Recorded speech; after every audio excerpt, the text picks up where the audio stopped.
ગીર સોમનાથમાં ધીમી ધારે વરસાદ વરસી રહ્યો છે। સૂત્રાપાડા, કોડીનાર, ઉના સહિત દરિયાકાંઠાના વિસ્તારોમાં વરસાદ પડ્યો છે। વહેલી સવારથી ધીમી ધારે વરસાદ પડી રહ્યો છે। વરસાદ વરસતા ખેડૂતોમાં ખુશીનો માહોલ જોવા મળ્યો।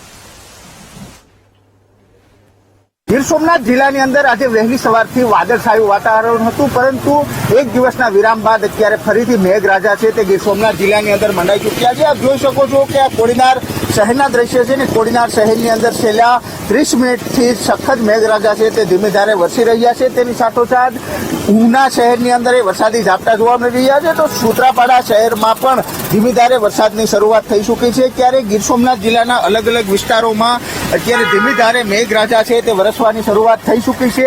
5 mm થી લઈ અને 30 mm સુધીનો વરસાદ છે તે હાલ ગીર સોમનાથ જિલ્લાની અંદર છેલ્લા 2 કલાકમાં નોંધાઈ ચૂક્યો છે। Rohitsinh Barad, VTV news, Gir Somnath.